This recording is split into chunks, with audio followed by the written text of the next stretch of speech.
Show me the way. You wanna be a part of Sunset Boulevard.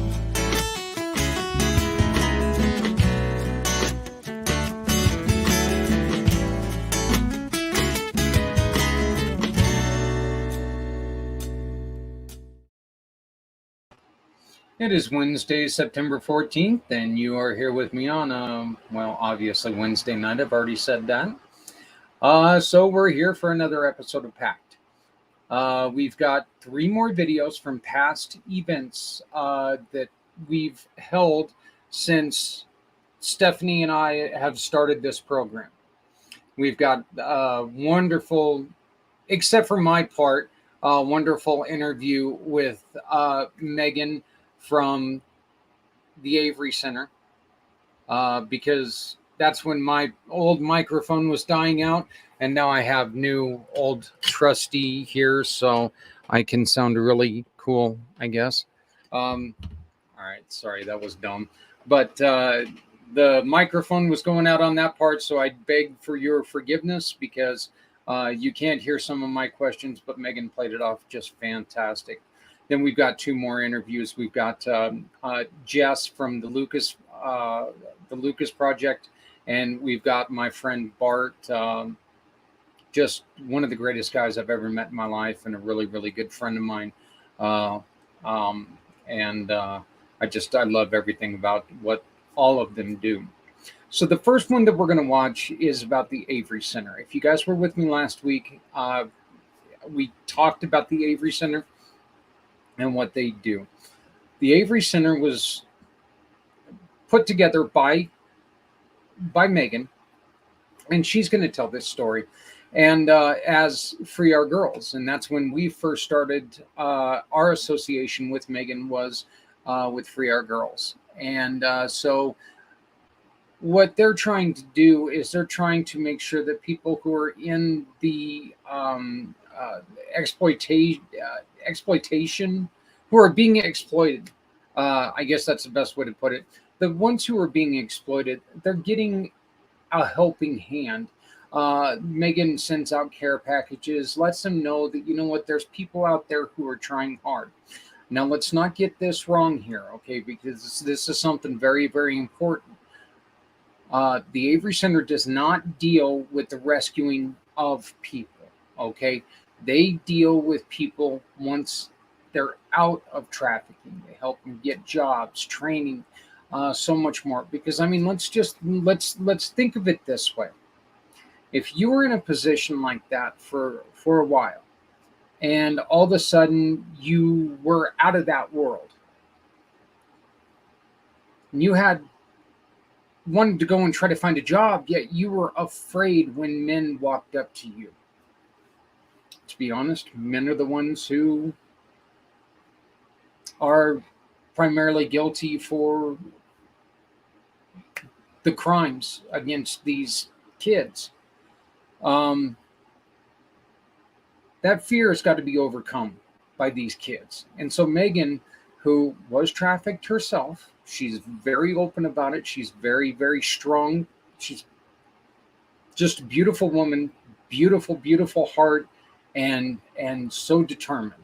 She started doing all this while she was still trying, while she was in college, and doing so many different things. And I'm going to tell you something. And I make jokes about it on here too. I say, you know what? If you want to have a conversation with Megan, tomorrow you better have called 3 years ago, because she is one of the busiest people I know. I just know that this is one of those causes that as soon as we got hooked up with, I was thrilled, because this is such a great cause. And it started right here in Greeley, Colorado, and where, you know, we are in one of the unfortunate hot spots of trafficking due to all the colleges we have here, all the migrant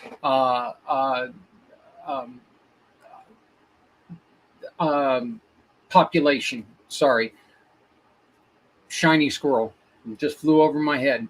You may have seen like one of those orbs or something. No, it was just a shiny squirrel.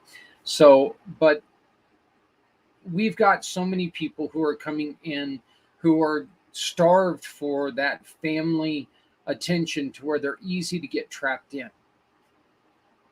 This is one of those times that I beg of you, let's make sure that we're watching out for people. If you're in Walmart, my daughter was in a Walmart in Oklahoma, and they had chasers and they had trappers at the door, waiting for my daughter to lose track of a child or something. So it was very obvious. And a lot of time, to a trained eye, these things are very obvious.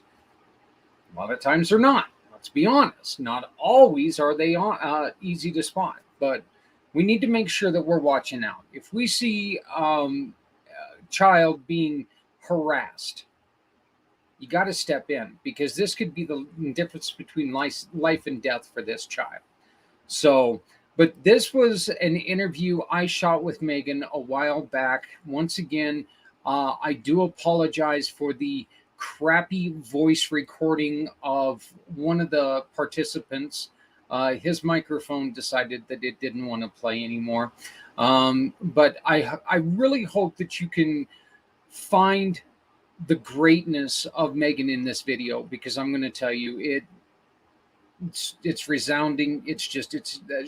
Once again, she's just a beautiful person. She works her heart out trying to help other people, trying to make up for what she had to do in the past. And I think that everything that she's doing now is just, it's an inspiration to see her strength, her power, and what she plans on doing. So here again, this is Megan from and the Avery Center, once again, right here in Greeley, Colorado. So that's really, really nice. I like seeing things coming from my hometowns. But here is Megan Lundstrom, once again, of the Avery Center. Hey everybody, this is Zach, and we are doing something very, very special because we are bringing in a great friend of mine. I met Megan probably about 4 years ago now. I think is what it was, 4 or 5 years ago. Yeah. And wow, small beginnings. That's back when you were in the church, and now you're a big monster of a corporation, and you're moving on, and you're doing a lot of great things in the world. And you've moved from 3R Girls to the Avery Center. Mhm. This was a necessary change. Can you explain that to us? Yeah, sure. So this is always embarrassing to admit, but when I was first picking the name Free Our Girls, part of that search was what URL was available for a website. And so I found Free Our Girls. I was trying all these different combinations of words, and that was one that was available. And so registered the business and bought the URL right away back in 2014. And very quickly, I mean, within like 6 months after that, realized this is not age or gender inclusive, and not representative of, the individuals that we serve. So I have known since about 2015 that we would eventually have to do a name change and a rebrand. And we picked to do that in the middle of the pandemic. So that part was not intentional. We actually went through the name change 3 days before the shelter order here in Colorado. And then we were like, I guess we have to go forward with this. So the Avery Center is really just that rebrand to communicate that we serve all ages and all genders, and that the issue of human trafficking impacts all ages and all genders. Absolutely. I remember one of the first questions I asked you is, do you help out the male trafficker? And you said, absolutely, you do. And so Yep. I know that ever since our first meeting, I've been telling people when we were talking about Free Our Girls, I remember telling people that the name, don't get too caught up in the name, because they Right. with men and boys as well. Can you explain what the Avery Center mean, like what the name represents? Is there a reason why you chose the Avery Center? Yeah, definitely. So Avery was actually my name while I was being trafficked. So it was the name that was given to me by my trafficker. Traffickers commonly assign kind of like a stage name or a pseudonym to their victims. And this is partially to conceal that individual's identity, but also psychologically, it creates a different like personality or a persona that you can become, which is a protective factor when it comes to trauma.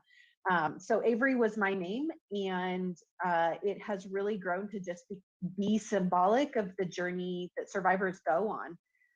So to have it integrated now as, you know, the organization and serving a bunch of, you know, hundreds of survivors every year, it's very personal, but also again, just it's become this symbolic representation of that journey to freedom. I never asked you this question. I haven't had a chance to talk to you, and that is such a beautiful, beautiful thing. I mean, that actually makes me smile even more knowing that where it came from, because you know you told me your story quite often. You created the Avery Center after you yourself was trafficked. Can you explain to us exactly what, when you created Free Our Girls, what exactly was your, I don't want to say motivation, but what was your reason? What was your why? Sure. Yeah, I initially, I mean, I never, if you had told me 10 years ago that this is what I'd be doing now, I never would have believed it. But I part of my own healing was to start speaking out. Traffickers use secrecy and shame to, you know, maintain control over their victims. And so part of my healing was speaking out and talking about my experiences and being heard. And so to do that, I developed a human trafficking training and started training organizations here in Northern Colorado. And that was really kind of, I didn't have much like vision beyond that. I thought I would do some training and speaking engagements, and like that was really for me to heal. But as I started doing that, I started to realize more and more that, you know, I'm not the only person in our community that's experienced these things by a long shot. And many survivors, myself included, are criminalized for our exploitation. So we're not even identified as victims a lot of times when it comes to like social services or criminal justice systems, which makes it even harder to access the resources that are here in our community. And so through all of that, started connecting with all these organizations and started to realize, you know, there's some great resources here. But this is a population that's not being identified, and they're either struggling to access services or there's services that are missing for them because they're unique to this population. So that's really about 2016 is when I realized I needed to take a more close look at what services that I could offer that were missing, because I didn't want to duplicate resources in our community. I wanted to fill those gaps. And so that's just continued to kind of be the Avery Center's kind of culture. We want to collaborate. We want to connect with other organizations, you know, locally, but we have scaled nationally in the last couple of years. So that's what we're taking into other communities too, is like, we're not here to be the be all end all solution. We have a specific set of offerings that often fills gaps. And we're constantly trying to identify other gaps that we can advocate for collaboration in a lot of different ways. You have been very open about your journey. You've been very, very open about the things that you were made to do, and the way that you were felt, the way that you had felt when you were doing those things, and your feelings after doing these things.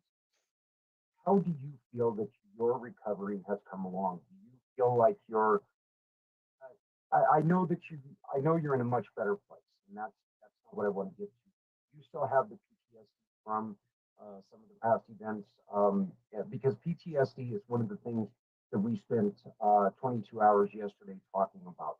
Yeah. And we know that we need to be very, very careful with PTSD because of the mental health crisis that we've got in America right now. How do you feel you are in your recovery right now?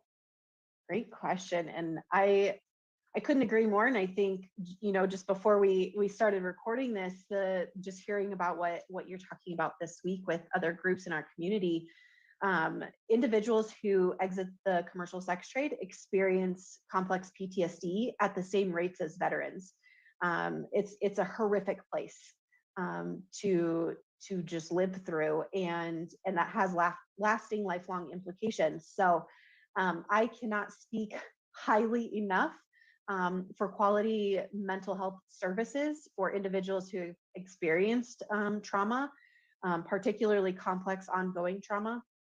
I think healing is, I guess the best analogy is kind of like an onion, right? So you peel back a layer and it's really painful and messy and you do a lot of crying. And then you kind of get to this place of like, okay, I'm okay right now. But then things come up and you kind of got to peel back another layer again.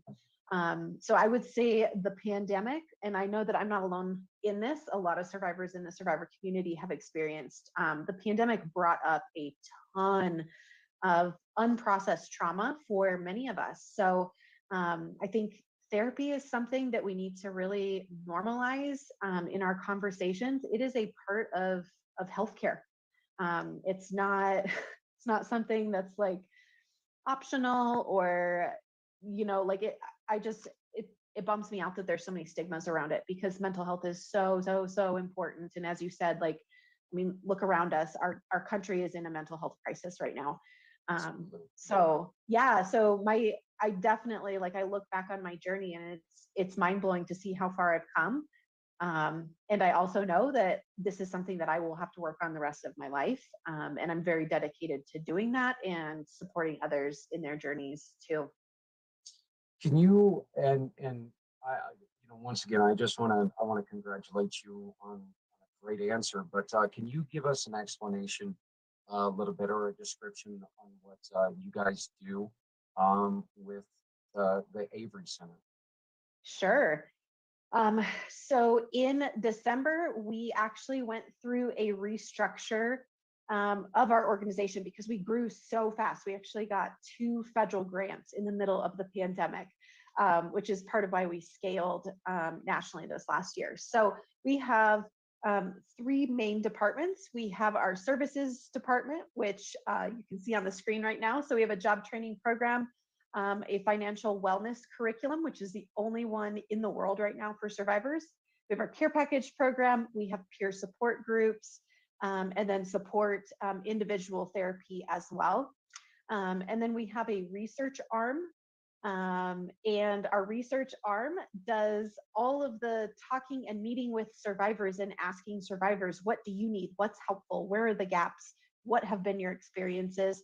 And then we take that information that's shared and we either develop or improve our own programs, or we provide trainings to other organizations and like first responders and law enforcement and mental health professionals, all of those folks that are engaged in this work. And then we just added our policy department this year in 2022. So research typically informs 2 things. It informs programs and policy. And we were getting pulled more and more into the policy world with other organizations and asking us, do you have research to support this need, or what are the findings on this particular trend that we're seeing right now? And so we have kind of gotten pulled into that, and it's been really exciting to learn because that space is brand new, super sharp learning curve for me. So as you can see here, I do a ton of presenting all over the country. Next month I hit the road and I basically won't be home for a month. Just traveling and training and speaking and presenting. And we have a massive research project going on right now. That's a cross-country project. So that's a kind of the Avery Center in a nutshell. Yeah. And we just wanted to bring up these events. We just added these to our calendar, so they are in the pACT calendar. We all come together. And I need to remind you to please send me any information on upcoming events. We want to make sure that we have them out there. When you get in a donation, Megan, how does that donation get?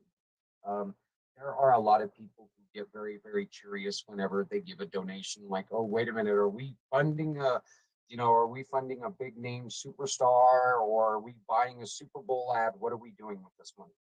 Yeah, and it's a fair question. And I think it's really important for nonprofits to be very transparent with where their money is going. So, like I mentioned, we have 2 federal grants, and we have some state and county victim service grants, which all of those pretty much fund kind of our baseline, our core direct services. But I can talk about a couple things that individuals who donate to us, where that money goes. First and foremost, that money goes to employing survivors in our organization. So I'm not the only survivor on our staff. About 80% of our employees are survivors of trafficking, which is amazing to be able to provide living wage, felon-friendly employment that's, not just, it's not entry level, it's very meaningful work, and it's a part of their own career goals and journeys as well. So a lot of times those funds from individual donors just go to those salaries. If beyond that, it goes to salaries for the individuals that are in our job program. And then our other big program that is funded almost entirely by individuals that are maybe listening today is our care package program. So we currently send out 100 care packages per month all over the country. We have a wait list of like 40 or 50 people. So we're hoping to double the size of that program this year to be able to serve 200 people a month. But that program is really the first point of contact for a lot of people who are being trafficked currently. They start receiving those care packages and start to learn about the Avery Center. And it's a way for us to just have monthly contact and start to build trust. And what we've seen over the years of offering that program is that people who receive those packages are more likely to reach out for help when they're able to. So those packages are really easy for people to support. Postage costs about $5 a month. So somebody, like we talk a lot at UNC, college students, like I was a college student that lived on ramen noodles for years. You don't have a lot of money. So $5 makes sure that we get that package from our office to a survivor every month. And then the package itself is about $10 worth of goodies. So candles, fuzzy socks, hot cocoa, hand sanitizer. We do just like little fun kind of self-care items every month. So in total, that's $15 a month that you can sponsor a package. So very easy to get involved, and all of that goes directly to survivors. So really, really easy way to get involved. And it's like, just from a transparency perspective, that is where individual contributions go primarily. Well, that's wonderful. If somebody says they say we reach somebody in a corporate at a corporate level with this interview, somebody would like to take and say, because I already noticed that you mentioned Bombas on your Yes. on your website. So, and that's fantastic. I love what they do. I love when we see these bigger companies put their product where their mouth is, and they really, really make sure that people understand that they're not, BSing around it. It's they're in this to help. Say we're able to reach a manufacturer of something. What could they send you that you guys can use to help you get to that 200, other than money? Sure. Yeah, absolutely. So we do have some local companies, and then companies like Bombas. I'm trying to think of who else. We've had some really amazing, like eco-friendly and fair trade certified companies that have sent us tea, really amazing tea, chapsticks, all kinds of stuff. So if there's a company or even just a local business owner that has something in quantities of 100 that they'd like to gift to us, that would be incredible. We've seen things with like essential oil companies, personal self-defense. If you're an independent consultant, even we've seen little fundraisers be incredibly successful, and then we're able to send out those items to everybody in our list. So it's definitely a way for businesses to get involved as well. Well, that's fantastic, and I know that we're running really close to the end here, but And you unfortunately are one of those that I could sit there and we're moving our show next week to an hour and a half, and I could sit there and do probably a week's worth of shows with you because Totally. you and I we met a long time ago and we've been working together. We've gone through and one of the things that I've learned from you is that we've done some things together that didn't show up as much as we wish they would have, but it never stopped you, and you've been growing. And the one thing that's always been a consistent about you, Megan, and this is absolutely a compliment. You try to contact Megan, you better have some time because you are a very, very busy person. And I just personally, this is from me to you. I want to congratulate you on the growth of the Avery Center. I want to congratulate you on everything that you're doing. I want to congratulate you on your success and personally, family, health. And I haven't got to say it to you. Congratulations on your college degrees and everything. Thank you. Uh, Happened in the middle of the pandemic, so it was rather anticlimactic, but thank you so much. That was so kind. Yeah, unfortunately, we once again we haven't been able to. Megan, if somebody let's go on ahead and split this up. If somebody would like to donate to you, how do they get a hold of you? Absolutely. So the best way to donate is you just go to the averycenter.org, our website. There's a button at the top that says donate. And there are so many ways that you can donate to us. So we have PayPal, Venmo, Cash App. We have our mailing address. We are set up with Zelle. I mean, you name it. There's a way that we can accept that donation and get it directly to survivors very quickly.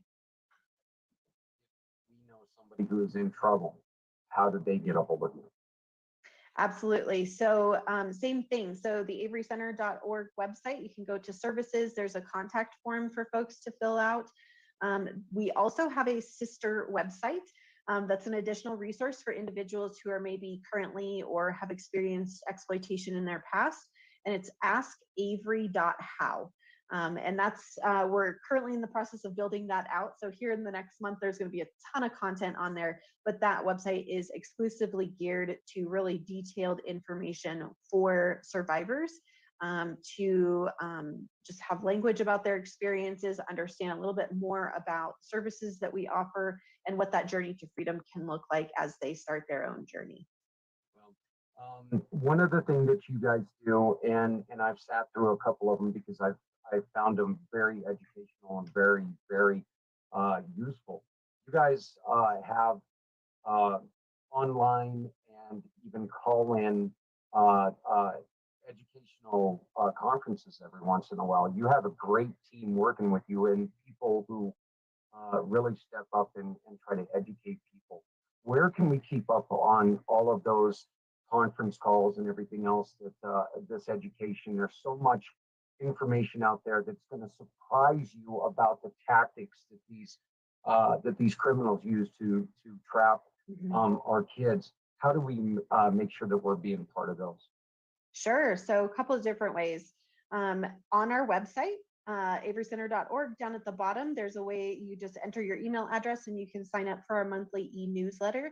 And so that is always chock full of, current projects that we're working on, celebrations, and then upcoming events and registration information for those. Or you can follow us on social media. We're on Facebook and Instagram. So just the Avery Center org is our handle on all social platforms. We do have, speaking of children and, kind of from a parent perspective, we're both parents. Our next webinar series is going to be for parents whose children have been exploited and how to support your children as they are navigating their healing journey and how that can impact the family. So that'll be our next webinar because literally nothing exists on that topic right now. And that's a need that we're seeing coming in as parents are needing support too. Can you please ask your assistant to send me that information so we can share that tonight when we run this video? I would love to make sure that we have that link available to people to Absolutely. Join you. Megan, once again, this is such a pleasure, and please do remember that, Community Dare to Care is always at your use. If you guys need any clothes or furniture for somebody, please contact us. We're always still here, willing to help you. Folks, also remember that you can donate to the Avery Center by simply shopping with a Community Pay It Forward fundraising partner. We've got over 100 partners right now, and we're going to continue to grow. You don't have to be in Colorado to care. You can shop virtually with many of our partners, and make sure that you support a cause like Megan and the Avery Center. This is a real cause. This is a real problem. This is only a problem that, once again, it's if left alone, it's only going to get worse. So let's make sure that we're paying attention to each other and sharing and just coming together to help each other. Once again, Megan, I thank you so much for taking a little bit of time. This is one of the interviews I've been, ever since I started this crazy idea of doing these whole podcasts and everything, this is one I've been looking forward to. And I do appreciate it. And it's so great to catch up to you again. Make sure one more time you go to the averycenter.org for more information. And Megan, please keep up the great work. And once again, congratulations on everything. So Thank you so much, Zach. thank you. That was Megan Lundstrom from the averycenter.org. And we'll be right back with our next guest.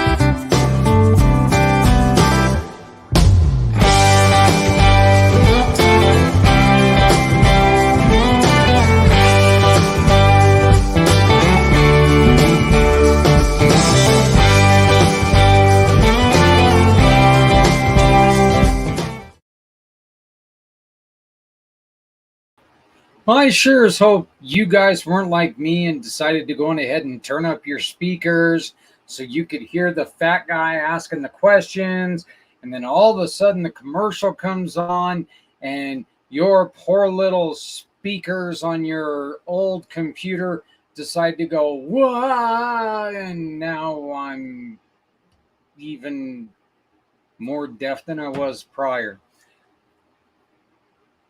That was Megan Lundstrom. That was one of, I love every single interview that I get to do.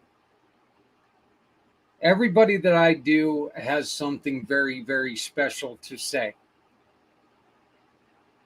Knowing Megan's story and her bravely telling her story is one of the things that I'll never forget. Okay. Her sitting down and telling me things that can't be easy to say. It's something that, again, I'll always cherish. You know, it's kind of one of those reasons why we have decided to go away from that marketing word and talk about telling stories. These are stories that are so impactful, stories that are so important, stories that mean so much to people, and somewhere in these stories, sometime, somewhere, there's one of these stories that's going to touch you, that it's going to make a huge difference in your life.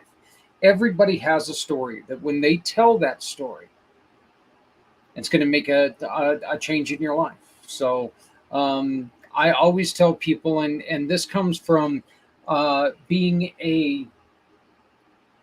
I'm just going to say it, as a jackass as a kid.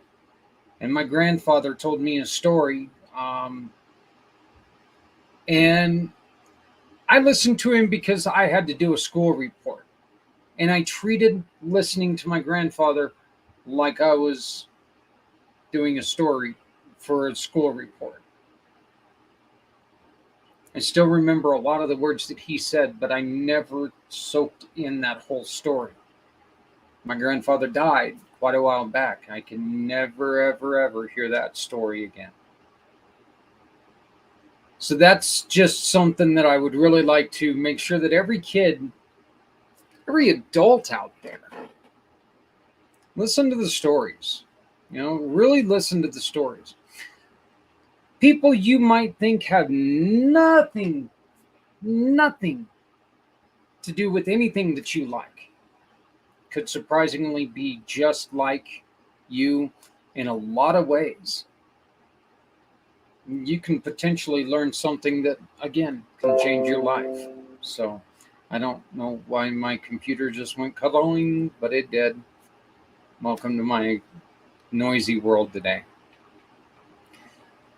The next interview that we've got is with Jess from the Lucas Foundation.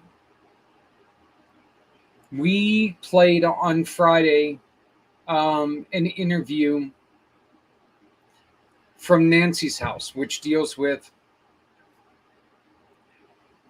helping out caregivers, giving caregivers a little bit of extra time to recuperate, to take care of themselves. Because as the old saying goes, if you don't take care of yourself, you cannot take care of others. And as caregivers, you neglect yourself very often. A lot of times on purpose. Okay, it truly is. There's a lot of times that you just do it and you're like, well, it's either I take care of myself or I take care of someone else. You can't do that. You got to make sure that you also take care of yourself. This is something that we're learning more and more about. Burnout is something that has been going on since George Washington and even before that. I'm pretty sure that they used to sit there in Rome talking about, oh my God, I'm so burned out on this war. Probably because I think they were in war for some type of war for 1,000 years. Just saying. If not war, they were just burning people because, they said booger or something stupid. But I love the Romans.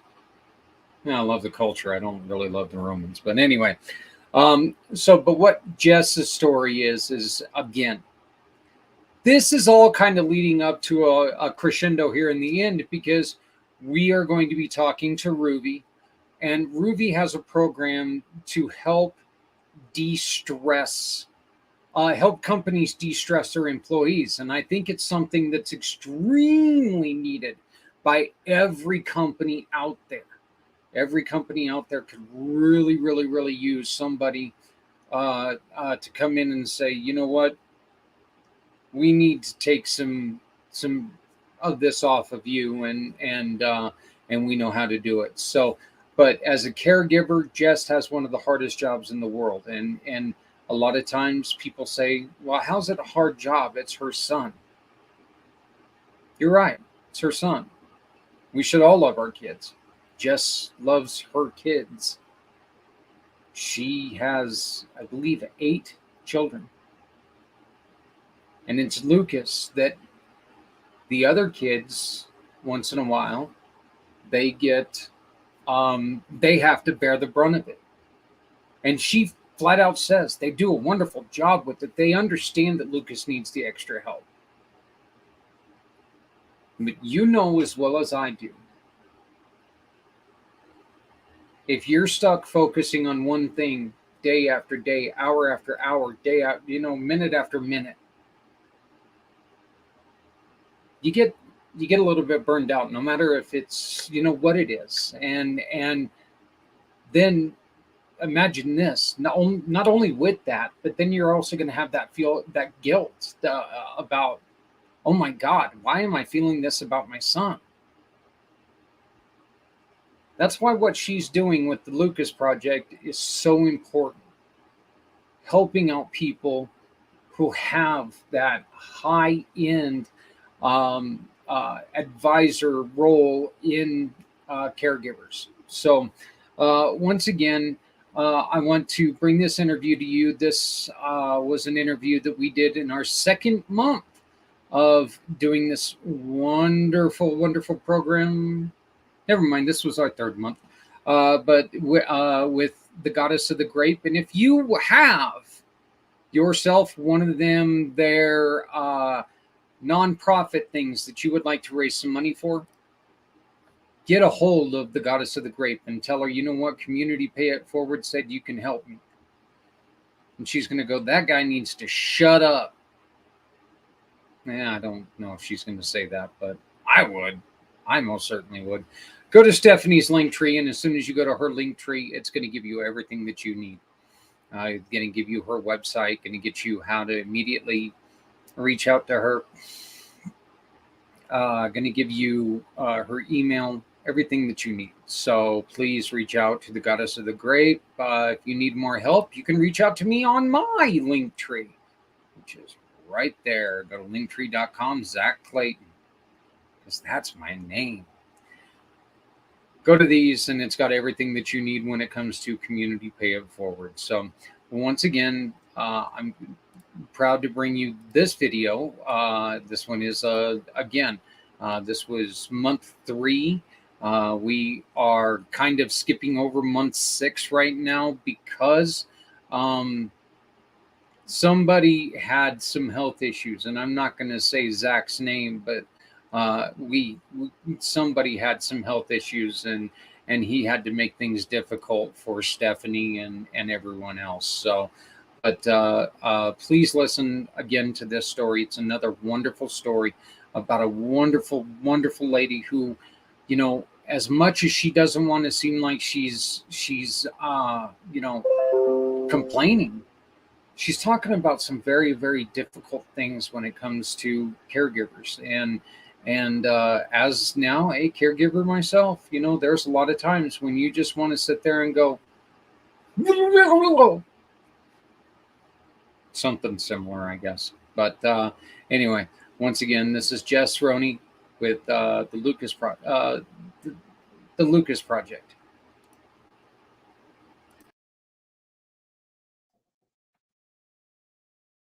Hey everybody, my name is Zach Clayton with Community Pay It Forward, and we are starting our our June wine. Geez, May.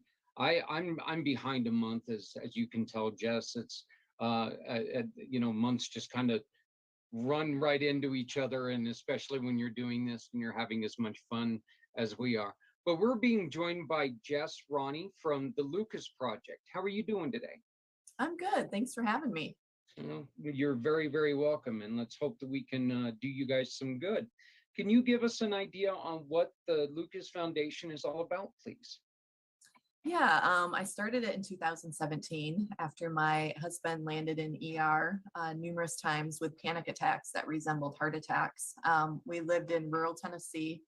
We had 8 children, and we had a son with profound disabilities, including level 3 autism. And as he started to go through puberty, aggressions and behaviors just intensified, and we couldn't find any help. And when he was born, I promised him that I would one day start a nonprofit in his honor. And I always thought that that nonprofit would be related to helping the children. And as we were floundering so badly, I realized that the children are only as healthy as the caregivers. And we needed something that was going to provide support and recognition for these parent caregivers who are often not in a very good space. And so I Googled how to start a nonprofit, downloaded all the paperwork, filled it all out, sent it in, very firstborn, black and white. And a couple months later, I had a nonprofit. We were very much focused on recognition and respite from the very beginning. The recognition part we felt was very important for society to start to understand a lot of our struggles, the isolation, anxiety, exhaustion. And then the respite was the solution to those struggles. The respite part was easy. We launched our first respite chapter in a local school district. We offered 5 hours a month free of charge to these families for their child with disabilities and also the siblings, so that the mom and dad could just take a complete break, do whatever they wanted to do. The recognition part was a little bit trickier. Our family kind of has an interesting backstory, and we had been approached twice by a couple of production companies about doing a reality show. That didn't really set well with me. One, I'm kind of a private person, and two, the moms aren't usually portrayed very well in those reality shows. So, Yeah. but it did get the wheels turning, and I thought, well, maybe we're onto something. Maybe we could create a documentary, and partner with a filmmaker and create something that would shed light on what families like ours go through. 2018, I just threw out my grand idea on Facebook. I said, I have this big dream, and wondered if any filmmaker out there would, take the bait. About a week later, a filmmaker reached out to me and said, why don't we get together for lunch and let's talk?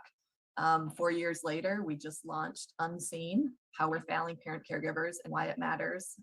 It's already getting huge recognition in big corporations who are showing it to all of their executives and their staff, and trying to be more accommodating and inclusive for parent caregivers, and just understanding that it's often difficult to work a typical 9 to 5 when you're also caring for a child like my Luke, who's 17. He needs help in every aspect of his life. He's incontinent, and to find a caregiver for a child like that, I mean, it's non-existent.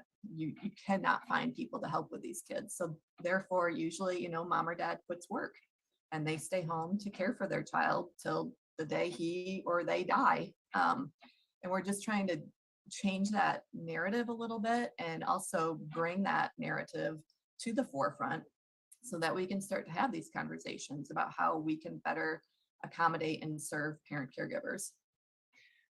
What is the biggest problem? And I don't mean problem really, because you know what, being a caregiver is something that we're finding out has plenty of joys to it.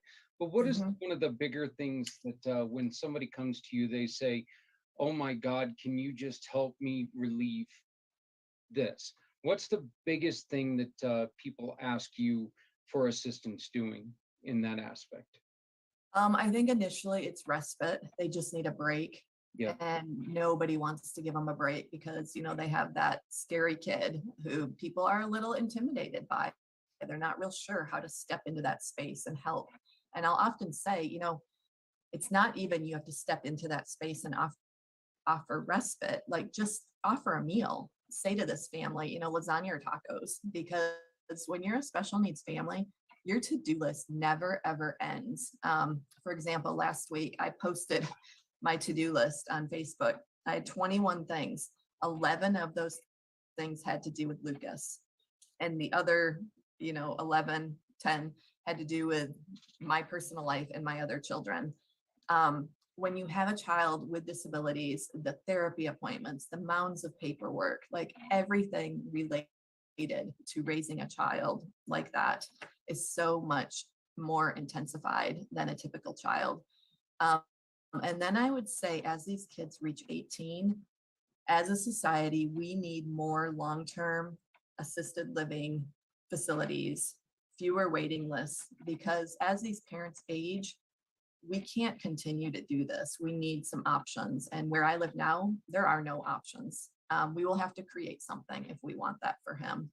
And I hear that resounding story from families. There's nothing. There aren't any day programs. There are no long-term assisted living options. And that's a shame, because to have these parent caregivers at 60, 70, 80 years old still caring for their child, that's not the best scenario for anybody.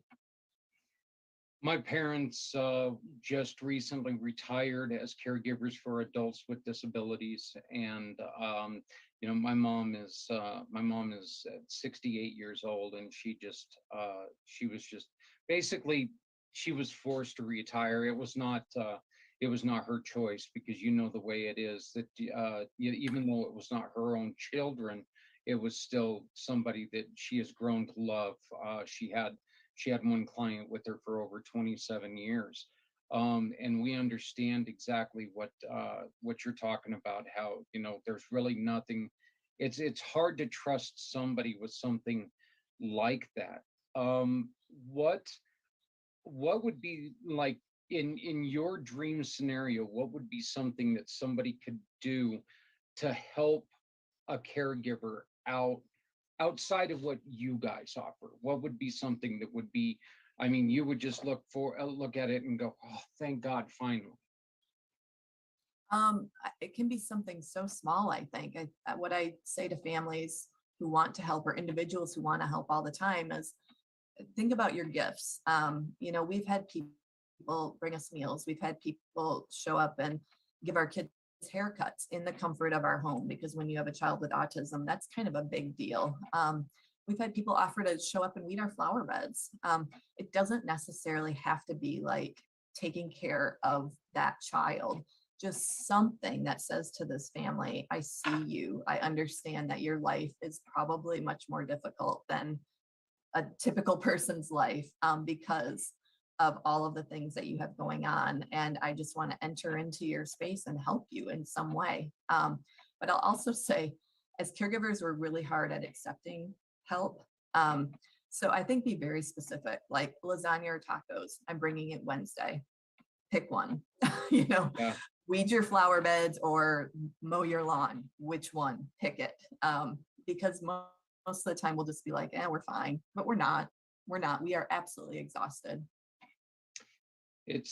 We hear, I've got a really good friend who is in the veteran community who, you know, you often hear people say that, you know, if you're going to, you know, when you approach a veteran, you can ask him what's wrong, but he always warns you about, you know, if you're going to ask what's wrong, you better get ready for the answer, because the answer's not pretty. And if you're going to be sitting there doing this while you're listening to him, that's just going to, you know, that's going to show him more than ignoring him, you know, because so I do understand exactly what you're talking about.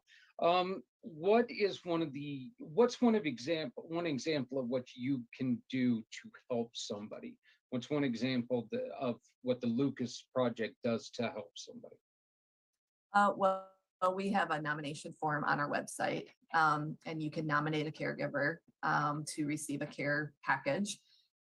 It's just a box full of a bunch of goodies. We like to kind of call it respite in a box.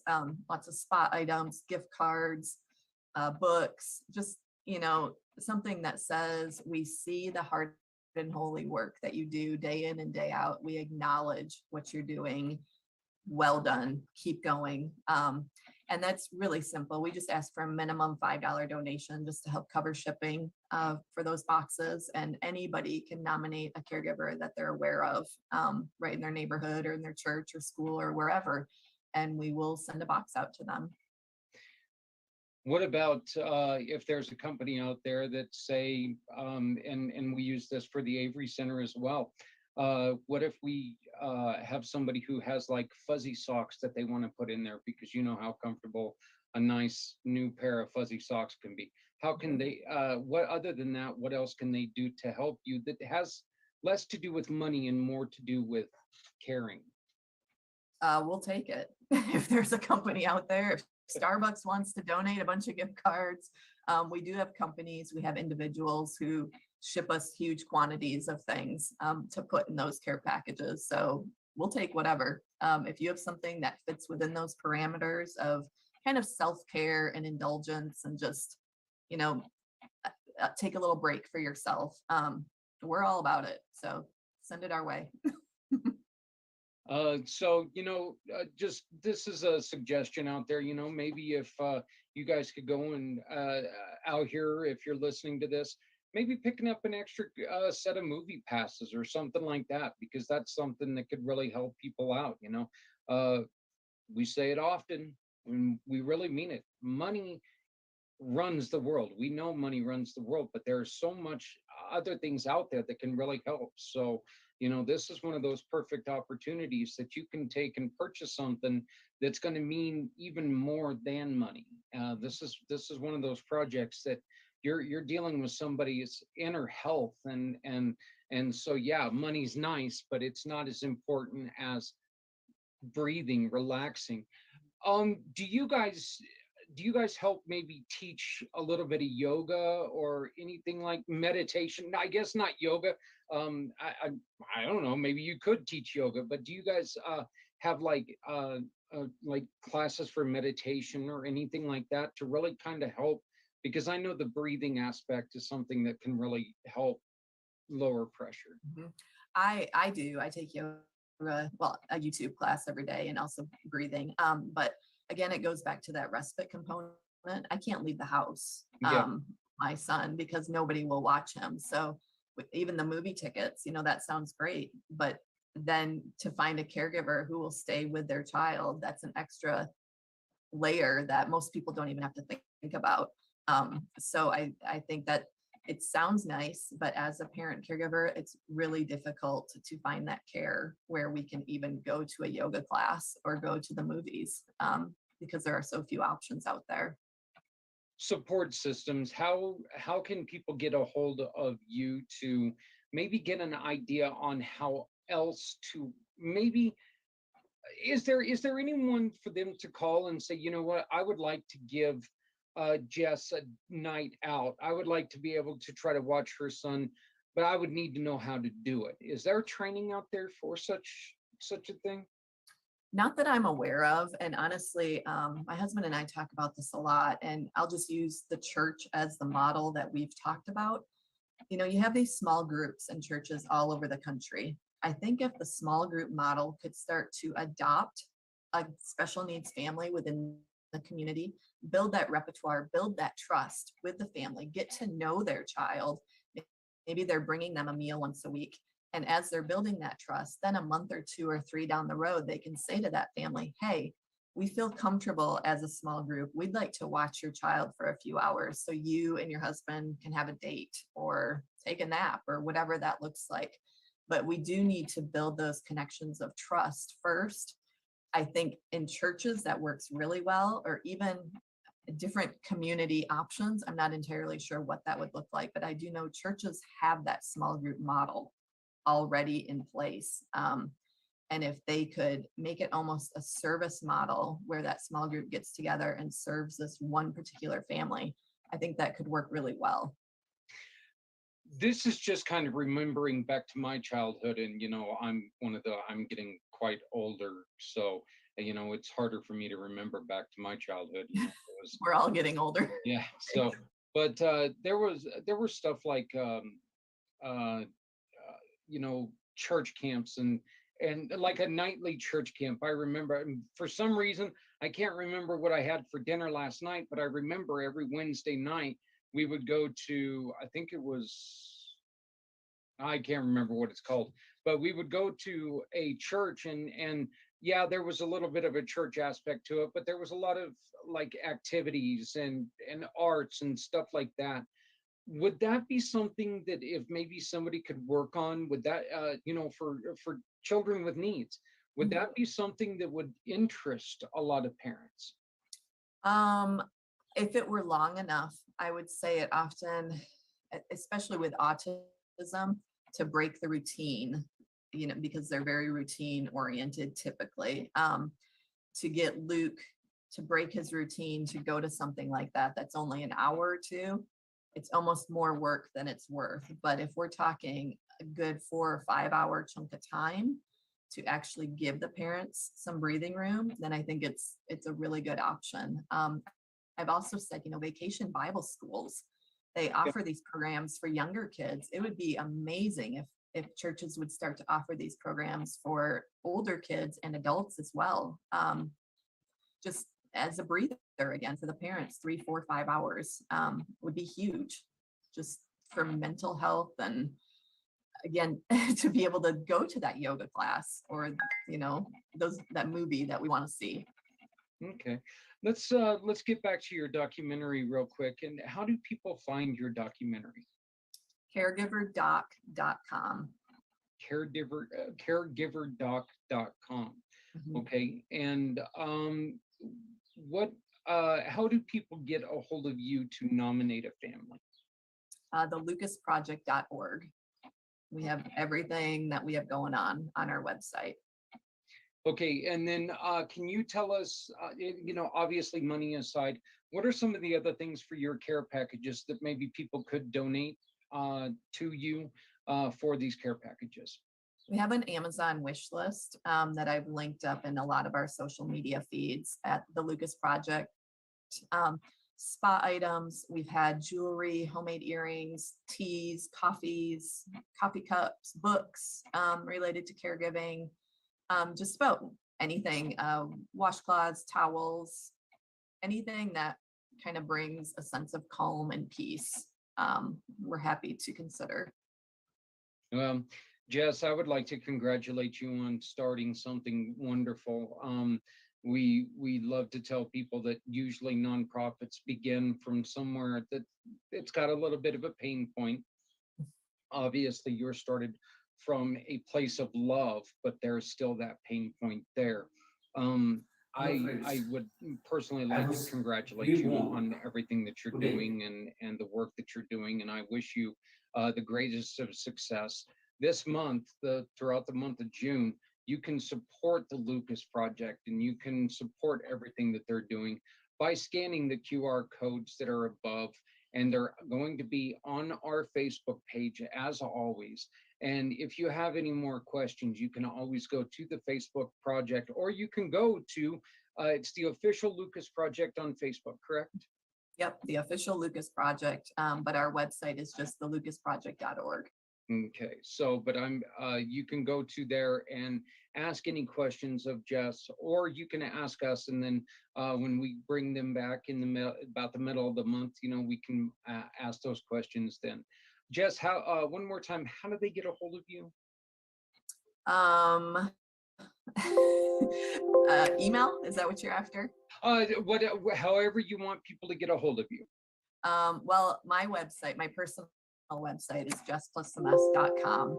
That's where I post all my articles and my email address and everything. My work email is jess@thelucasproject.org. Okay, so Jess at thelucasproject.org? .org, yep. Okay, all right. So once again, we're being joined by Jess, Ronne. I want to thank you one more time for joining us, and we wish you the best of luck this month. Please make sure that you support everything that the Lucas Project is doing. Go to thelucasproject.org and you can find out more. And if you have any questions, reach out. This is the time. We're bringing you all these new organizations so you can learn about some of the great things that are out there. We all probably have run into one of those caregivers who is sitting there and they look a little bit frazzled and maybe they're a little short-tempered. Well, now maybe you can understand why. It's not all fun and games all the time. So, but Jess, I look forward to talking to you in about 2.5 weeks, and when we're at about halfway point. So, but thank you so very much for joining us today. Yeah, thank you. Really appreciate it. No problem. All right. This has been our interview with the Lucas Project's Jess, Ronne, and we'll be right back.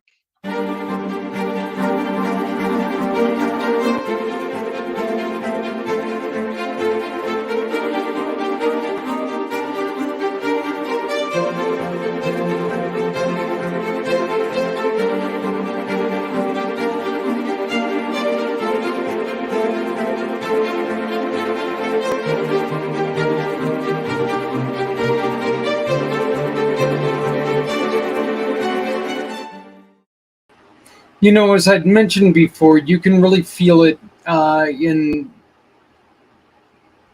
everything, in her speech, in her. You can see how tired she is. Once again, it's not like she wants to play the "woe is me" game. It's not. That's not what it's about. It's about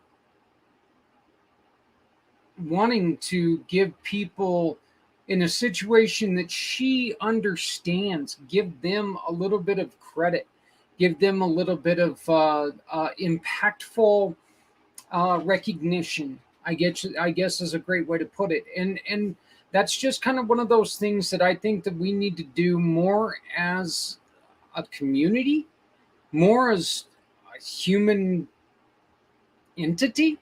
I guess it doesn't make sense, but as a human race, definitely. But what we need to do is we need to make sure that when people are doing good things,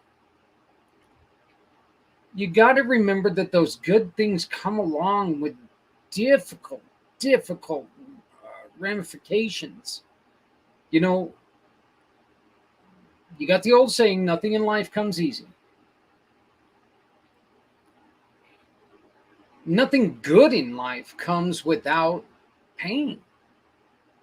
You know, the best relationship you've ever had, there were arguments. You know this. Well, caring for your kids, again, we all know at times can be just blatantly mind-numbingly difficult.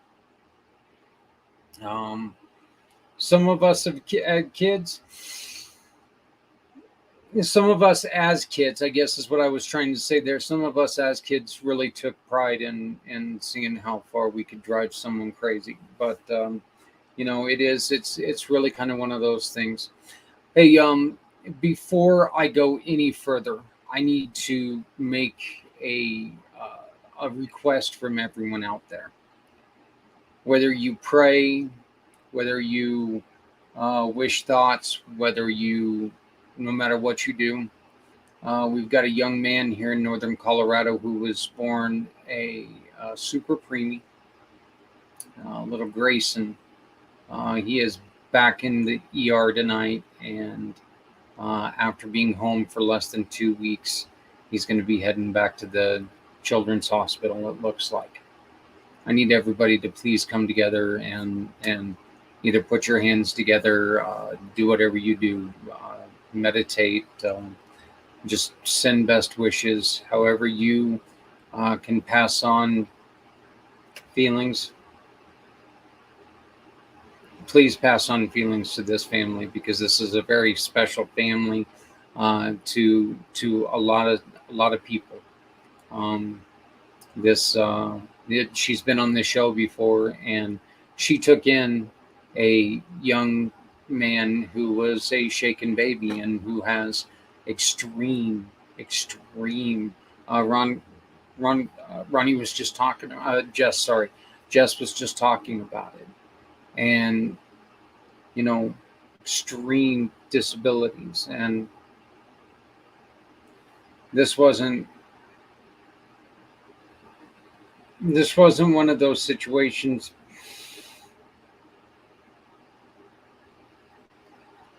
that she was taking care of one of her own kids. She stepped out of her comfort zone and she brought in another child, somebody else's child, who did some terrible things to this baby. And then she had a child of her own, and unfortunately, due to stomach blockages and other difficulties, this child was born. I believe it was 6 to 8 weeks early. So 3 pounds 4 ounces when he was born. You know, that's it's less than what I usually eat for dinner. So okay. But let's please do me a favor, put them together. Yeah. Send out, rub your crystals, do whatever you do. And let's send out some good thoughts for little Grayson and his family. And little man, just let you know, we've been here all along. We're going to be here for a lot longer, cheering you on as you grow and become a strong young man. So we're going to liven it up a little bit now. And I guess I do need to bring this up, that, you know what, we lost history this week. Everybody knows that. And I have quite a few friends from across the pond. And while I'm not sure exactly how they feel,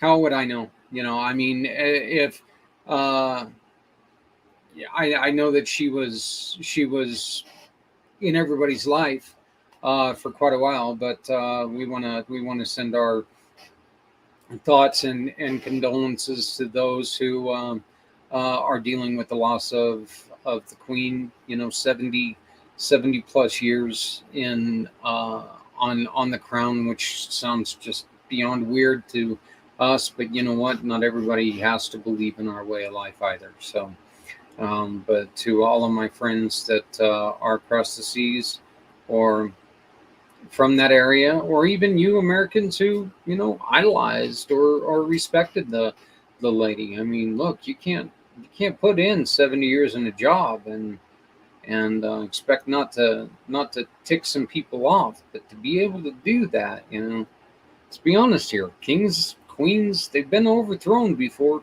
It used to happen a lot. So, but so God rest your soul and keep the journey going. Now we're going to keep our journey going. We're going to bring up just I can't tell you how much I respect this man. Every time I see him, I get a smile on my face because he's a really good friend.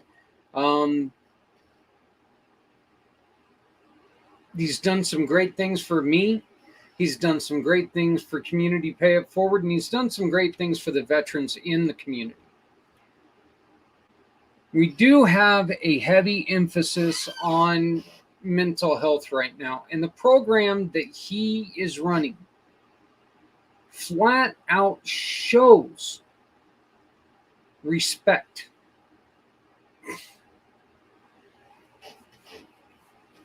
pride. It shows honor to those who served this country. Whether you went to war, whether you went across the seas, whether you stayed stateside, he shows respect for every single one of these people who raised their right hand. As we mentioned before, right now they're concentrating on northern Colorado, but you and I can do something about that.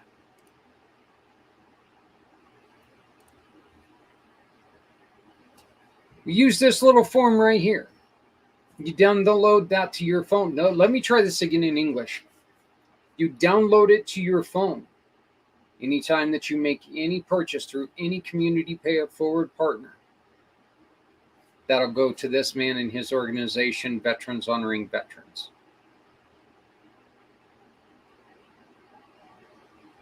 This gentleman, I met him, and I've told this story quite often, and it's a story that I love telling.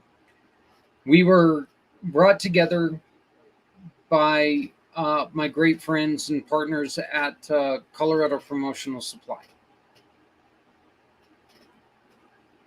Bart came out, and I thought, okay, here's a gentleman who's going to be donating some clothes. You know, not knowing any of the full story, not knowing anything about it, and he was giving me bags of, not bags, don't get me wrong, it's not bags, bagged clothes that have been cleaned and just beautifully dry cleaned and stuff. And I was looking at them and I'm like, these are really nice clothes. Are you sure you want to get rid of them? And he goes, well, my wife had passed, so, and it's time that I let him go. And right then and there, I was all teary-eyed. I was just like, oh my God. I felt a sense of honor on that day because this man was trusting me with what his life,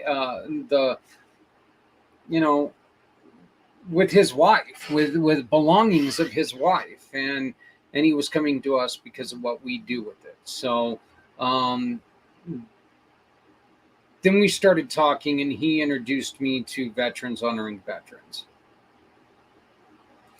I'm going to get to playing this video because I can't do it justice. I'm going to let Bart explain it because Bart does a hell of a lot better than I do. All I know is that I have seen this happen. I have seen our veterans be honored with these statuettes. And I am going to tell you right now, with all honesty, if you get a chance to come to the Golden Corral in Loveland on one of the Saturdays, the first and third Saturday of the month, If you get a chance to go and watch these men and women who served our country be honored, you've got to do it, because it sends a chill up and down your spine with pride, with respect, and with love for these men and women who served this country. So this is Bart Bartholomew of Veterans Honoring Veterans. My name is Zach with Community Pay It Forward. I am the president and founder, and please remember, right here is a form that you can support this man and his organization. Once again, this is Bart Bartholomew telling you about Veterans Honoring Veterans. Hey everybody, I'm back. Zach Clayton, Community Pay It Forward, Community Dare to Care. And I am with one of my very, very favorite people in the world, Mr. Bart Bartholomew from Veterans Honoring Veterans. Hello, my friend. Hi, Zach. Thanks for having me on, brother.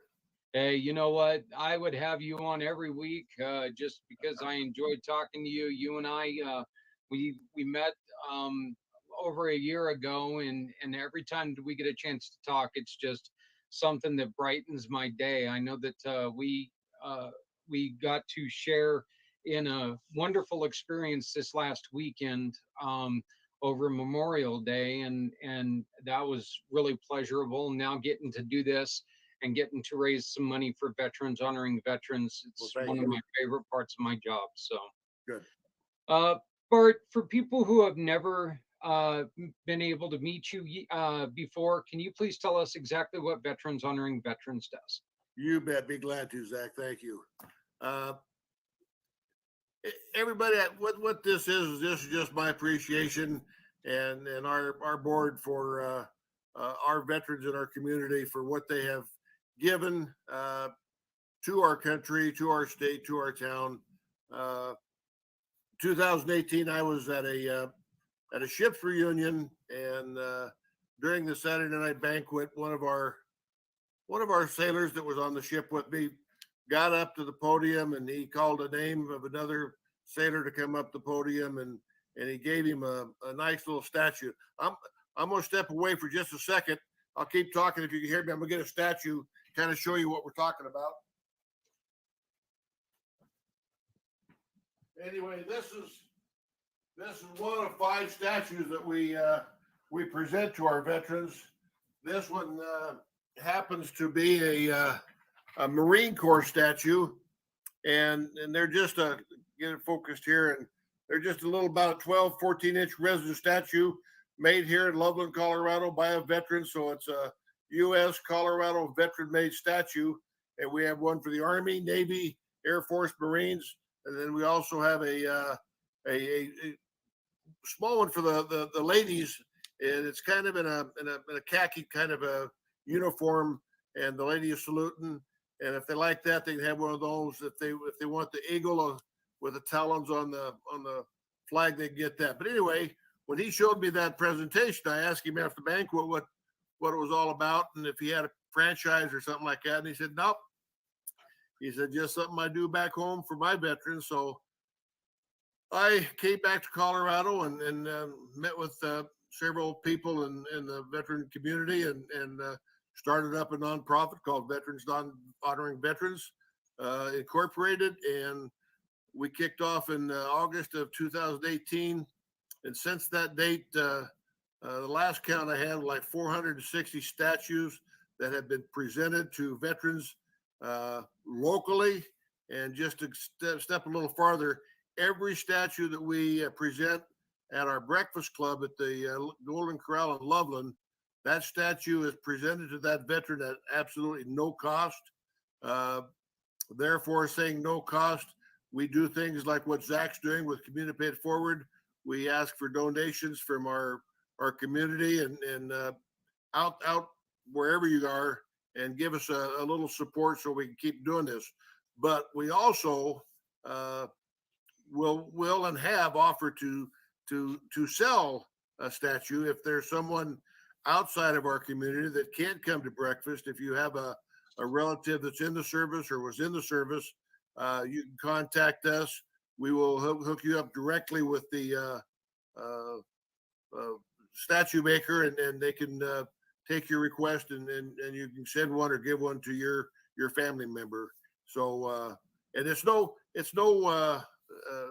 we don't charge extra.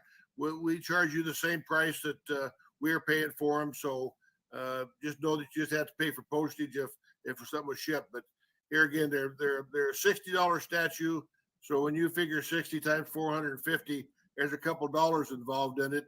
Yeah. And we do not want to have this quit, because in our 2 counties in the northern Colorado, we have close to 50,000 veterans that live here. So I'm never going to run out of veterans. I might run out of time for me, but there's always going to be veterans around here. So yeah, Zach's showing you the different statues. Top one's the Army, second one's the Navy. I think the third one was the Marine. No, the third was the Air Force, and then you have the fourth one, the Marine I just showed you, and then that's the Eagle. I don't have a picture of the one in the fatigues with the saluting for the ladies, but it'll be up there at some point. We're just kind of behind. So if you want to donate, you can use that QR code that's behind Zach, or you can contact us on veterans.honoringveterans.org. And there's a donate button in there too, and or you can mail a check, and the address on mailing a check, if you want to do it that way, is 1907 South Custer, Custer, just like the General Army. Okay, 1907 South Custer Avenue, Loveland, Colorado 80537, and that'll be all available to you. And you can always find out all that information by going to communitypayitforward.us, looking in our saluting our heroes, both country and community, and all the information is right there for Bart. Please do remember that Veterans Honoring Veterans is also a mission partner of Community Pay It Forward. So anytime you shop with any of our partners, you can donate to what Bart is doing by simply, all you got to do is shop and say, I want to support Bart. I want to support his team. I want to support our veterans. It's such a great foundation. It's such a great organization.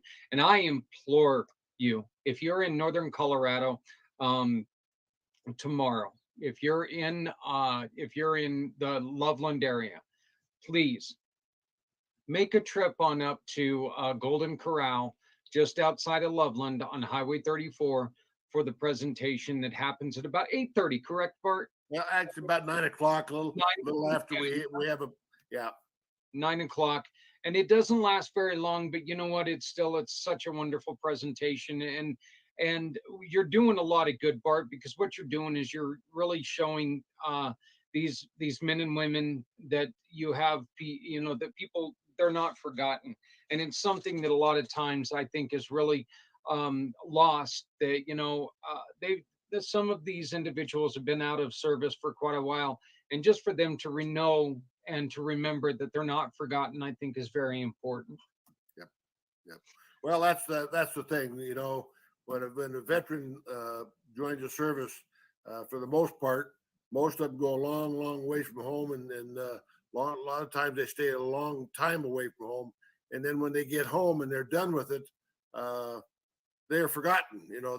Nobody remembers what they did. So this is a way for us to pay back to them by giving them a little statue. And on the statue, I'm going to cover up the guy's name right now, but this is kind of a nameplate. Hey, I don't care if you see his name; doesn't make a difference. Let me see. I'm not too good at this, Zach. Yeah. Okay. But anyway, we put the logo of the branch of service on one side, and then maybe whoever they was attached to, and all their information about them, when they served, what branch, if they was in a conflict.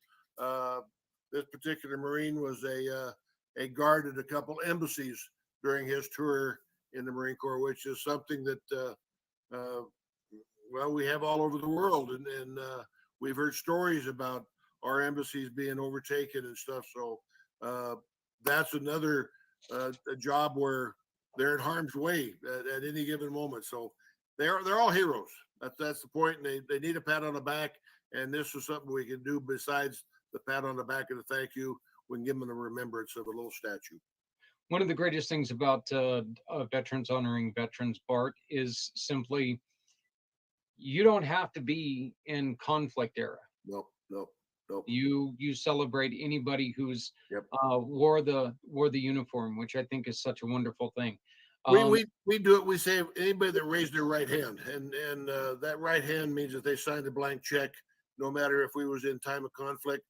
Military means that you are out there to protect the United States of America, foreign and domestic. So you're everywhere doing the same thing, giving us the rights to sit here and talk to each other on this little TV screen. Yeah, and just as a reminder, only less than 5% of Americans raise their right hand and make this sacrifice to go and spend time away from their friends, their family, their loved ones. Less than 5% of us. So let's make sure that we're able to help Bart do what he does. Once again, this is our June wine event. We'll be getting back to Stephanie here shortly, and we'll be talking about some recipes and other things. But right now, we're being joined by Bartholomew, the founder of Veterans Honoring Veterans. Bart, you guys did a wonderful thing for me last year, and you honored my father. You honored my late uncle, which was something that still to this day, it was such a wonderful thing. You were talking about the nameplate. What makes these really personal, and one of the things that I absolutely love that you do, is that you asked, what was my uncle's favorite ship? And just watching my aunt talk about Uncle Bill's favorite ship, it really meant something to her as an individual also. What gave you this idea to make them as personal as you do? Well, that's pretty interesting because we started out and all we did was get the name and the branch and that was about it. But as time went on, the more I visited with each veteran, the more it became more and more personal. So as we grew in Veterans Honoring Veterans with our statue program, the nameplates grew. Now they're very small. They're only about 2 inches wide. So there's not a lot of room, but my engraver that takes care of the nameplates is remarkable. And he does a fantastic job by him. He does an awesome job. So as I talk to veterans, I get more and more information. And the thing that I have to have whenever I talk to them, I have to be able to get a link that we can put on the computer or get from the computer, so my engraver can capture that and not have to Photoshop it. When you Photoshop it, I understand it takes an awful lot of time. It really gets kind of expensive because of the time. So we try to make sure it's very easy. And speaking of your late uncle, something that I did this weekend that we have never done before. We did a presentation to a family who lost their son in Afghanistan. So at a memorial event in Berthoud, the father got up and spoke a little bit about his son, and his son had left all of his memoirs. Just a young man, but he left all his memoirs, and they put it in a book for him. So that was something that was really touching. But as he got done and sat down, I had the speaker get him and his wife back up there. And when I presented the statue to him, I didn't hear it, but one of the people in the audience heard the mother say, "Boy, this looks just like my son." And she had one of those tearful looks in her eyes, in which we don't want people to cry, but when they cry of happiness and seeing something that can be warm to them. So we're awful proud that we did our first killed in action statue to a family, and it seemed pretty well. We're not going to be able to do a lot of them because I don't know a lot of people. I don't want to get too personal and cause people to remember too much. But anyway, that's kind of like your late uncle. Your aunt was looking at it and saw the ship and knew about that, so it gave her fond memories, and that's what we want. Yeah. Well, like I said, it truly is. It's one of those things that it meant so much to us. It meant so much, and your presentations just truly do mean so much to so many. We've talked about this before, but I still find that the cutest thing that I've ever seen was the little old man from Korea, from the Korean conflict. We gave him one that somebody didn't get you the information in time. He will remain nameless unless you want to call him Zach. Uh, didn't get you the information in time, but so we had to give this gentleman to start with. We gave him one without his name on it. We gave him the statue, his statue. I believe it was a Navy one, but I Yep. can't remember exactly. But we gave him the statue, and this little old man grabbed a hold of that thing, and it was his version of an Oscar. He was so proud of it, and he didn't even know it was coming, you know. And it we almost had to rip it out of his hands to tell him, sir, we're going to get you one that's personalized for you. But he grabbed onto that thing like it owed him money. He was not going to let it go, and it was such a touching thing. And I just want to say this to you, Bart. What you're doing is such a wonderful thing, because we know that we're fighting many mental issues with our veterans right now. We know that there's been a lot of forgotten feelings. There's been a lot of hard feelings towards a lot of veterans. And I think that what you're doing is something that really can lift the spirits and really bring a sense of unity back to a lot of people. And there's no way that you can watch one of your presentations without feeling a little bit of pride and a hell of a lot of appreciation for the men and women that you present to. I've got to talk to so many of them just joining you on your breakfasts, and coming in and getting to talk to them, that are just, you see that gleam in their eye. The family, you delivered one to a husband, wife, and the dad. You did it all in a 2-week period, and they were all just, they had their statues right there, and they were all so proud of it. And it just means so much. And I want to thank you so much for you and your team, who are outrageous. Your team is just phenomenal, and I love you all, and I thank you guys. Well, you are certainly welcome. It's our honor and our pleasure, and it's an awful lot of fun. So I want to continue doing it because I like you, the face that we see of happiness, and sometimes there's a tear, means all the world to us.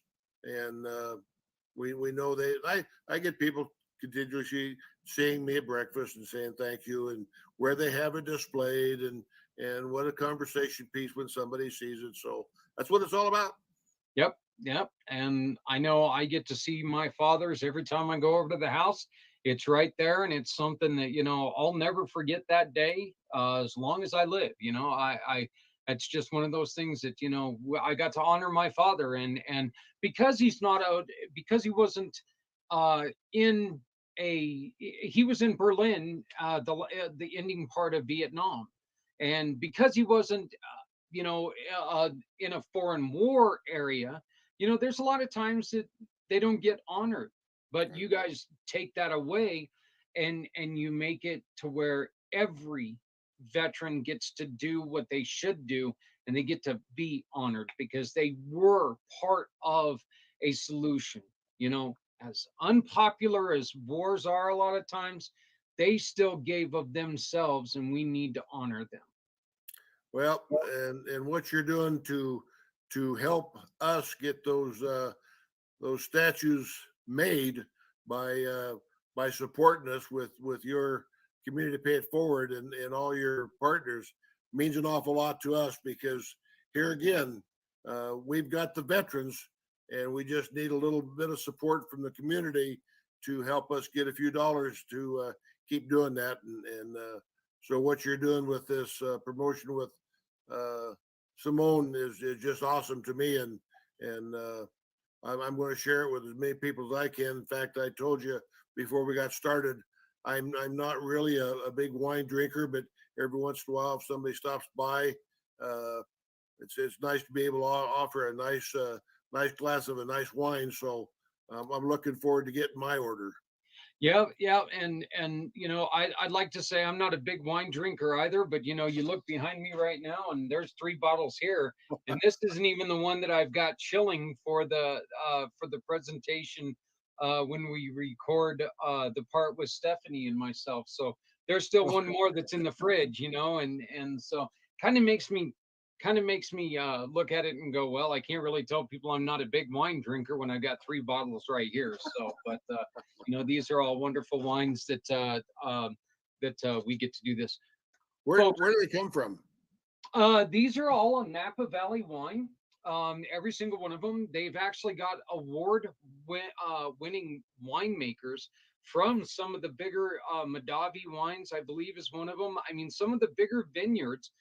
They're all part of this, but yeah, every single one of them is, they've won awards with them, and Wow. and I don't know if you've heard this story before, Bart, but not only every time that they buy a bottle they can donate to you, they also donate to a cause called the Hope Wine Foundation, which provides clean water, living assistance, and stuff like that. Hope Wines is they're exactly like what we do, and that's one of the reasons why this is such a perfect pairing, because they do a lot in the community themselves. So I mean, I just think that this is such a perfect pairing with Community Pay It Forward, Hope Wines, and of course Veterans Honoring Veterans. Well, I am looking forward to it, and I'm reaching out to the people out there at in the TV world, computer world, that can click on that QR code and help support the Simone her wine business and get a little towards Veterans Honor Veterans in the month of June. Yep, and please make sure that you come and join us on Saturday. We're going to be there right around just a little before 9 o'clock. But come out and pick up a flyer, and you'll also be. We're going to be handing out one of our little some of our little flyers that have the QR code for Veterans Honoring Veterans, which is the Community Pay It Forward QR code. So it's a little bit different, but it all means the same thing. It means that our veterans get to be honored. So, Mr. Bart, it's always a pleasure talking to you. You're one of my favorite people in the world. I love talking to you anytime that we get to do it. We don't do it near enough, and we talk at least once a week, which is kind of a neat thing. I love doing it.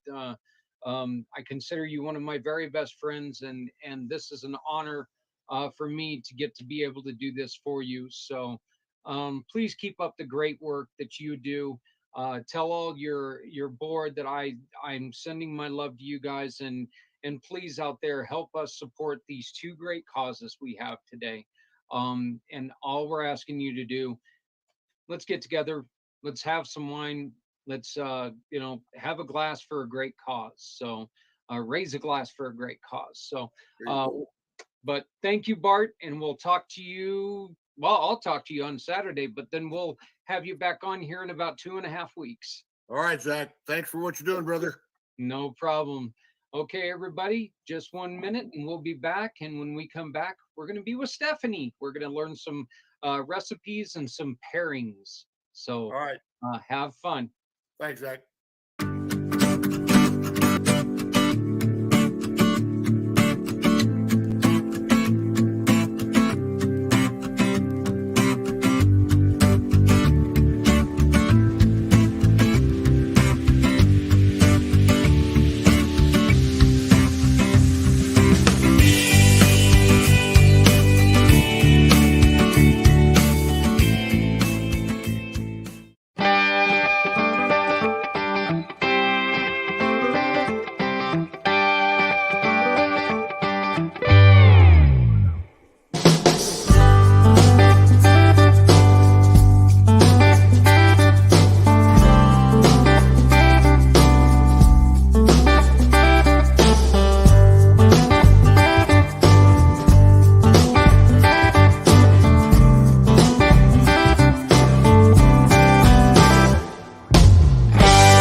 right, Stephanie. So we did, Stephanie?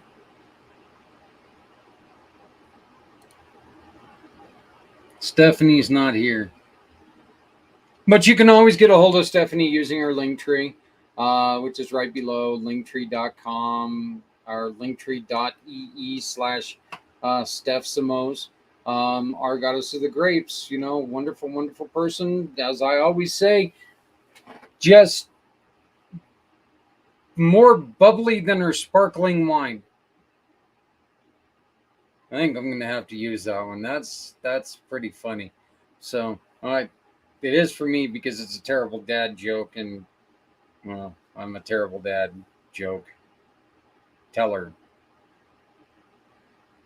I guess, if that works. Reach out to Stephanie if you have a fundraiser, if you're a 501c3, if there's anything that they can help you do. Contact us at Community Pay Up Forward, and we can get you on here in one of our upcoming months.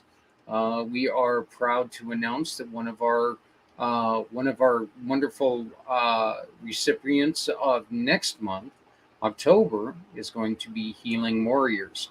Healing Warriors, I don't know if you know anything about it. It's in Fort Collins. It's another one that is right now. It's in my neck of the woods. But you know what? That's not what we're focusing on. No matter where you are at, if you're a 501c3, you want us to try to raise a little bit of money for you, get a hold of us. Reach out to us, okay? You can either reach out to Stephanie and tell her, hey, I want to be involved with this. Or you reach out to me on my link tree and you say, hey, I want to be part of this. What you guys are doing is really cool. You're letting us tell our story. You're letting us tell people what we do, why we do it. That's what the Community Pay It Forward way is. Once again, Community Pay It Forward is a company where what we do is we team with small to medium businesses everywhere. We ask them, hey, if we tell people your story, they call you, and you build a kinship. You start talking to each other. They decide to make a purchase.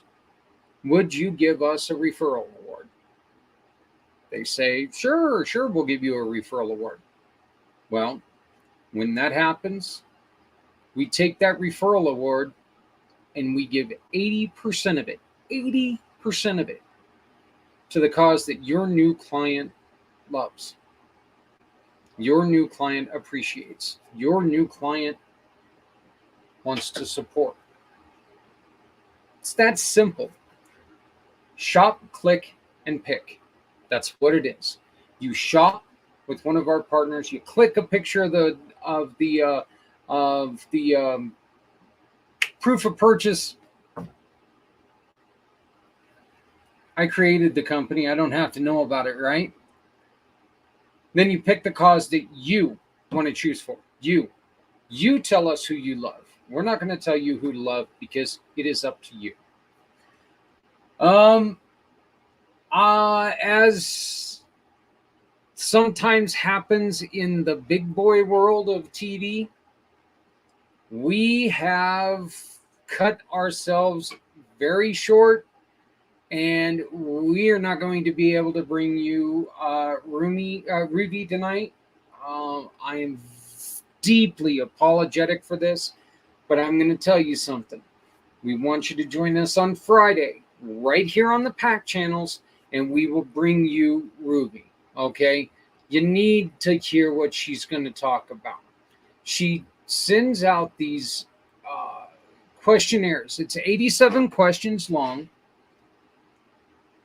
But what it does is it tells you your pain point for stress. Stress. You've heard of that word, right? It's a word I think all of us are familiar with. A really, really good friend of mine and future partner was talking to me, was saying something about this today, how there is good stress. You know what? Stress does help motivate us. It does help push us. It helps keep us going.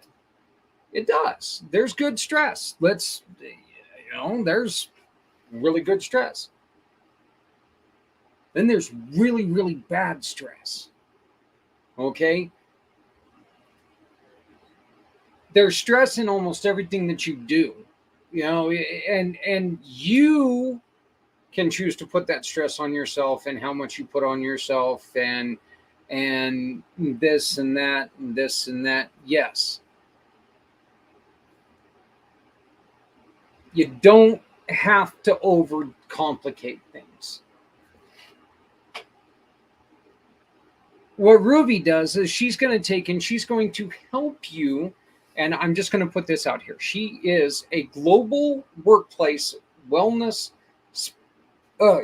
specialist.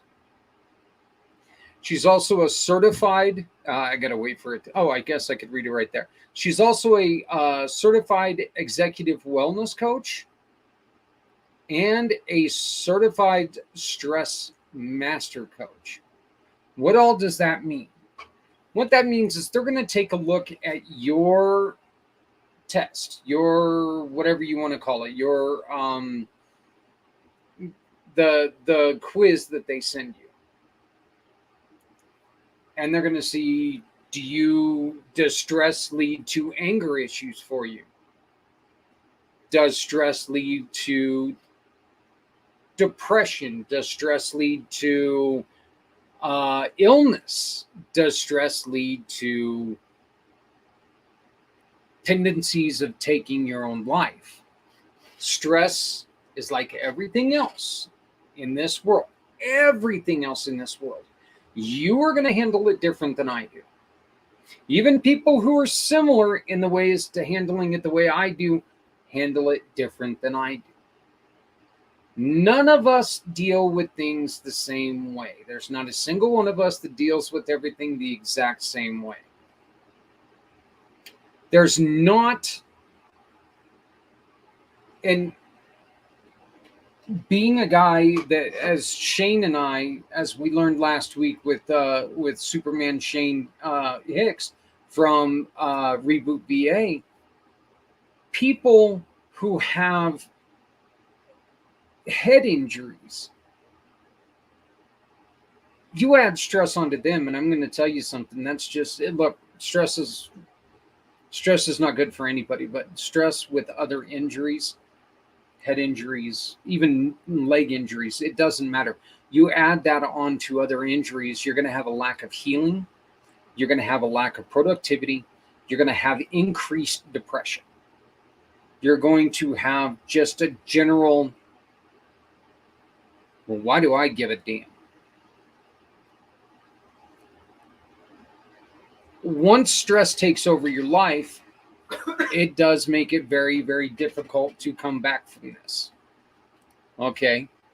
You can find out more about what Ruvi does if you go to fitactivitytoned.com, fitactivitytoned.com, where you can give her a call at 727-644392. 727-644-4392. For some reason, I had more difficulty reading and saying that phone number than I've ever had before. 727-644-4392. We are rolling out a couple new things here at Community Pay It Forward. And one of them is very simple. We're trying to find a better way to get you to understand how the program works. So what we're going to try, we're going to start sharing this form with you. Let me get it all set up here because I was ready to play a video. I wasn't ready to talk about the company because last thing in the world you guys want to hear about is the company more. I hope that's not true, but if it is, it is. Well, this is what it looks like, okay? And this is our fine. Whoa, that's not going to work at all. Let's try this again without giving people seizures. Yeah, works much better.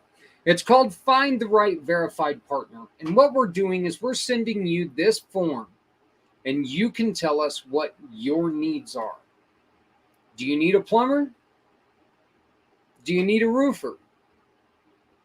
Do you need somebody to sing you a lullaby? Well, I've actually got Theron that can help you do that, the guy who does our theme music.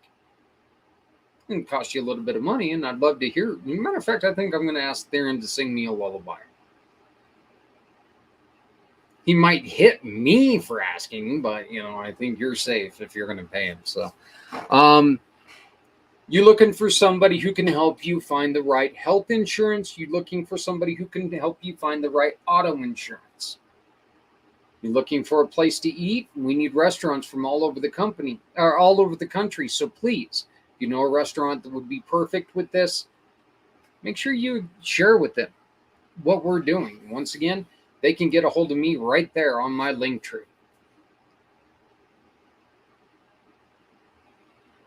This form is being built to where no matter what you have to do on a day, we can match you with one of our partners.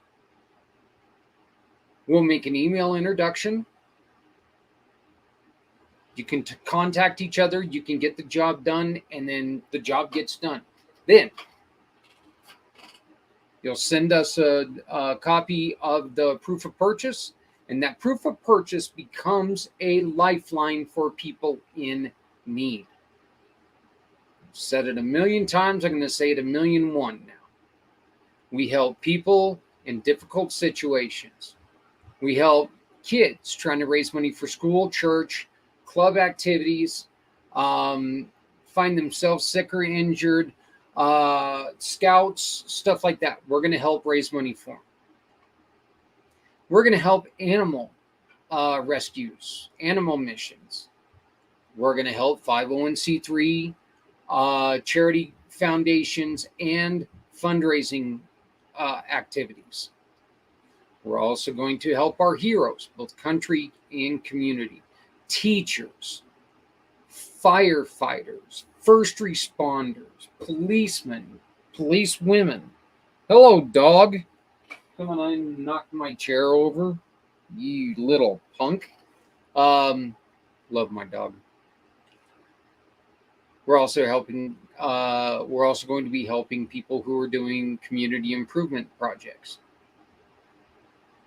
We're also, and this is one of them I really am the proudest of, is we're going to help people who are trying to start new organizations or a new business, startups. We're doing something a little bit different here, okay? This hasn't been seen before on this level. I'm proud of that. It's a simplistic program because it was thought of by a simpleton. Facts are facts. It took me getting wrapped upon the skull to figure this out. If you sell a product, if you sell a service, if you sell a program, if you sell, if you offer advice, coaching, whatever it is, and you would like people to know a little bit more about you, give us a call, 970-909-0751. 970-909-0751.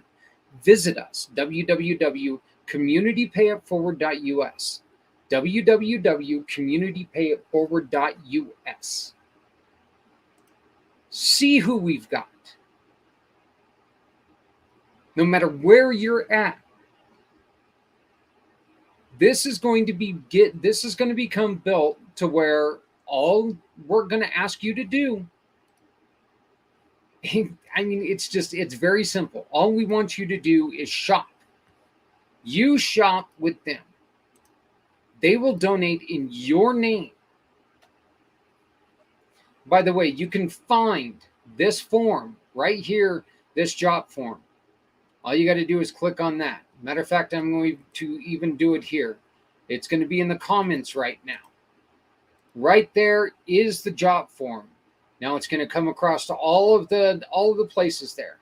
Click on that job form, fill it out, tell us what you need, and we're going to try to match you up with the partner if we have a partner in that area. Do you know somebody who would fit into our partnership team, our partnership family? Introduce them to us. If you introduce them to us, we will donate a quarter of the money that we get from their partnership to the mission of your choice. We will donate, again, 1/4 of the money we get to the mission of your choice. Or we will give you 5% of this, of whatever they sign up for. Unfortunately, if they go with the silver package, you can't give away anything on free. But that's right, businesses, we do have a free package out there. So if you're just a startup and you're a little worried about money, you know what? Truth is, your business is what you put into it. But let's be honest here. I understand tough times are tough times. I have tough times myself. I still run this business primarily off my disability. Facts are facts. That's the way it is. The truth is, we want to be here for you. Do you need help? Contact us. Say, hey, can I get an application? I'd like to fill out an application. All you got to do on that application is fill it out. Fill it out completely. Then schedule a one-on-one with us. If you do not schedule a one-on-one with us, you will be automatically eliminated.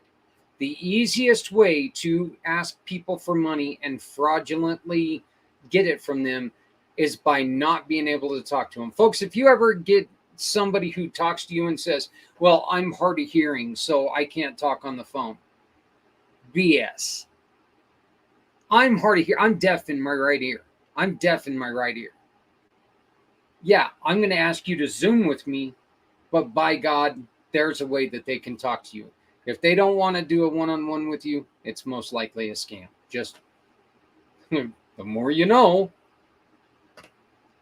All right, folks, this is it for me tonight. My name is Zach Clayton. I am the president and founder of Community Pay It Forward, Community Dare to Care, and I love this part, the pACT channels. I ask you to join me on Friday at 1 o'clock Mountain, 3 o'clock Eastern. We're going to play the interview with Ruvi at that time. Ruvi, I'm so very sorry I was unable to get you on this time, but Friday, you're going to be on there. We're also going to have a gentleman with us who went through some pretty difficult time, Professor M.S. Rao. He ended up having a brain hemorrhage after COVID. And he's going to tell us his story. He's got a lot of body damage, but he's here to tell you, I'm lucky to be alive. Because he's lucky to be alive, and he wants to let you know about it. Please remember out there to love somebody out there. Let me try this again in English. Please remember to love somebody out there because somebody out here loves you. Just remember, folks, if you're not helping someone, you're hurting us all. If we all, nobody has to go it alone when we all come together. My name is Zach Clayton. Community Pay It Forward, 970-909-0751, 970-909-0751. We'll see you on Friday, 3 o'clock East, 1 o'clock Mountain. Bye. Stepping out of her fear, bring me home, out alone, show me the way. You wanna be a part of Sunset Boulevard.